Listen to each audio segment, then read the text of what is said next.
Hello बच्चों, चलिए प्रश्न को पढ़ते हैं और समझते हैं। फलन एफ एक्स बराबर एक्स की घात एन साइन एक बटा एक्स जब एक्स का मान शून्य के बराबर नहीं है और शून्य होगा जब एक्स बराबर जीरो है। एक्स बराबर जीरो पर सतत है लेकिन अवकलनीय नहीं होगा यदि हमसे कहा गया है कि एक्स बराबर जीरो पर तो सतत हो परंतु अवकलनीय नहीं हो। तो उस स्थिति में आपको एन का मान यहाँ पर ज्ञात करना है कि एन का मान जीरो और एक के मध्य होगा, या एन का मान माइनस अनंत से जीरो के मध्य होगा, या एन का मान एक या फिर एक से अधिक होगा, या एन का मान शून्य होगा। प्रश्न को हल करने से पहले हम प्रश्न के लिए मुख्य अवधारणा लिख लेते हैं यहाँ पर। तो प्रश्न के लिए मुख्य अवधारणा जिसकी सहायता से हम इस प्रश्न को हल करेंगे। मुख्य अवधारणा में हम दो बातें लिखेंगे, सतत के लिए भी और अवकलनीयता के लिए भी। तो सबसे पहले हम समझते हैं कि x बराबर a पर यदि एफ एक्स क्या हो, संतत हो, संतत हो तो क्या होता है, सतत हो तो होगा एफ ए प्लस अर्थात ए पर दाईं सीमा, एफ ए माइनस अर्थात ए पर बाईं सीमा, और ये किसके बराबर होगा, एफ ए के बराबर होगा। दूसरी जो बात है वो भी आप याद रखें कि x बराबर a पर एफ एक्स अवकलनीय होगा, अवकलनीय होगा। अगर अवकलनीय होगा तो क्या होगा, एफ डैश ए प्लस बराबर होगा एफ डैश ए माइनस के। ठीक है ना बच्चों, याद रखें आप। मैं इसको ठीक कर देता हूँ एक बार और। यहाँ से हम इसको माइनस को हटा देते हैं। ठीक है बच्चों, ये हो जाएगा हमारे पास। ये दोनों बातें हमने यहाँ पर लिख ली है। आइए अब हम प्रश्न से संबंधित बात करते हैं। तो प्रश्न में देखिए, सबसे पहले हम जीरो पर सततता की बात करेंगे। तो यहाँ पर मैं लिखता हूँ यदि यदि x बराबर जीरो पर एफ एक्स संतत हो, संतत हो, तब तब क्या होगा, तब हम इसको इस प्रकार से लिख लेते हैं। तब एफ जीरो ये किसके बराबर होगा, जीरो प्लस के, और ये किसके बराबर होगा, जीरो माइनस के। अब एफ जीरो का मान किसके बराबर है, देखो एफ जीरो का मान तो हमें जीरो दिया है। एफ जीरो प्लस की बात करें तो ये होगा लिमिट एच का मान जीरो की ओर अग्रसर, और यहाँ पर एच की जगह एक्स का ही प्रयोग कर लेते हैं बच्चों। तो सीधा एच एक्स लिख लेता हूँ मैं। देखिए, तो ये हो जाएगा एक्स और जीरो प्लस लिख देंगे। अब जीरो प्लस के लिए हमें जो फलन लेना है वो कौन सा होगा, देखिए ये होगा एक्स की घात एन साइन एक बटा एक्स। ये हो जाएगा एक्स की घात एन और साइन एक बटा एक्स हो जाएगा। इसी प्रकार अगर मैं यहाँ पर लिखता हूँ लिमिट एक्स का मान जीरो माइनस, तो यहाँ पर भी क्या आ जाएगा, एक्स की घात एन, और ये हो जाएगा साइन एक बटा एक्स।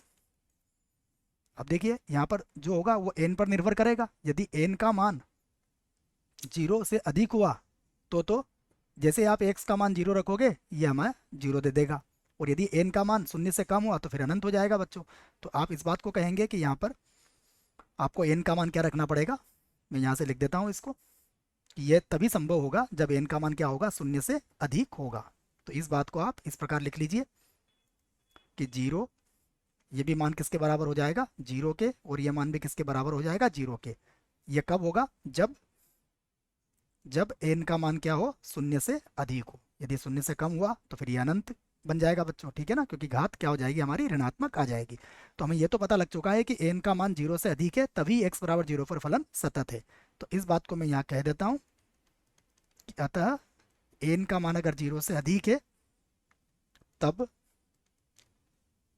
एक्स बराबर जीरो पर एक्स बराबर जीरो पर एफ एक्स क्या है, संतत है, संतत है।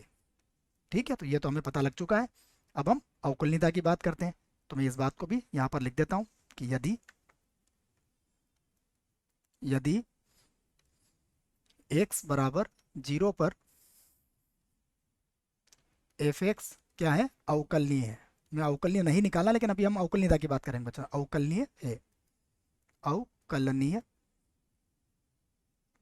कलनीय है, तब क्या होगा देखो,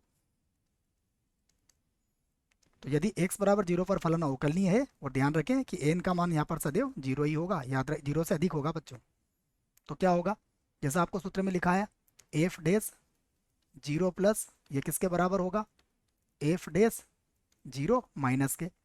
दोनों के लिए सूत्र हमें याद है, हम इसको लिख सकते हैं लिमिट h का मान 0 की ओर अग्रसर, ये हो जाएगा F 0 plus H minus F of 0, और बटे में कितना आ जाएगा h। इसको लिखेंगे हम लिमिट h का मान 0 की ओर अग्रसर, ये होगा एफ 0 माइनस एच, और ये हो जाएगा एफ ऑफ 0, और पूरे के बटे में कितना आ जाएगा, यहाँ पर माइनस का h आ जाएगा। अब इनसे संबंधित मानों को भी हम रख लेते हैं। फिर से लिखूंगा मैं लिमिट h का मान 0 की ओर अग्रसर। देखिए अब यहाँ पर सबसे पहले मैं 1/h को इधर लिख लेता हूँ। अब 0 प्लस h के लिए क्या बन जाएगा, x की घातांक h और साइन 1/h हो जाएगा ये, और माइनस एफ ऑफ 0 का मान कितना है, 0 है। उसके बाद फिर से लिमिट h का मान 0 की ओर अग्रसर, यहाँ पर देखें तो 1 माइनस h को मैं यहाँ लिख लेता हूँ, और यहाँ पर हो जाएगा माइनस का h माइनस x है ना बच्चों, कितना है यहाँ पर देख लेता हूँ मैं, 0 प्लस h लिखना है ना, तो मैंने h की घातांक यहाँ थोड़ा गलत लिख दिया है, इसको मैं ठीक कर लेता हूँ। ठीक है, प्रश्न को देखिएगा, हमें क्या दिया गया है, x की घात n है, तो h की घात n हो जाएगा। ठीक है ना, ये कितना बन जाएगा, h की घात n। इसको लिख लेता हूँ मैं फिर से, ये होगा h की घात, ये n है। ठीक है, तो 1/-h हो गया, यहाँ पर क्या हो जाएगा, यहाँ पर हो जाएगा माइनस h, और इसकी घातांक कितनी हो जाएगी, n, और ये बन जाएगा साइन माइनस का 1/h हो जाएगा, और हमने ये इसका कोष्टक चाहे तो बंद कर देते हैं। अब अगर आप ध्यान से देखें तो ये हो जाएगा लिमिट h का मान 0 की ओर अग्रसर है।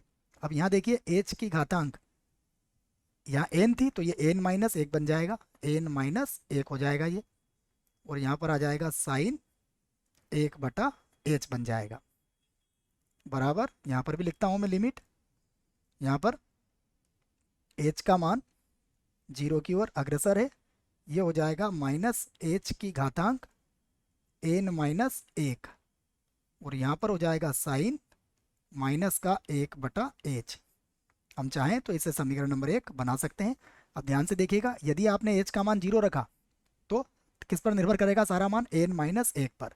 तो यहाँ पर हम दो बातों पर विचार करने वाले हैं, दोनों बातें मैं आपको यहाँ समझा के लिख देता हूँ। देखिए पहली बात तो यह समझे आप कि यदि n का मान, देखो हम 0 से अधिक की बात कर रहे हैं, तो n का मान यदि 0 और 1 के मध्य हुआ तो हमें h की घातांक क्या मिलेगी, ऋणात्मक मिलेगी। उस स्थिति में यह अवकलनीय नहीं होगा। तो यदि n का मान 0 से 1 के बीच में है पर fx अवकलनीय नहीं होगा, क्योंकि घातांक आ जाएगी ऋणात्मक, और ऋणात्मक आएगी तो फिर ये अनंत हो जाएगा, और इधर भी फिर अनंत मिल जाएगा आपको, फिर अनंत अनंत के बराबर नहीं हो पाएगा। अर्थात बच्चों क्या समझ में आया हमें कि यदि n का मान 0 और 1 के मध्य होगा तो ये फलन हमारा यहाँ पर अवकलनीय नहीं होगा। विकल्प की तरफ चलते हैं अब। तो विकल्प में, पहला विकल्प में क्या लिखा है, n का मान 0 और 1 के मध्य, तो ये हमारे प्रश्न का सही विकल्प होगा बच्चों।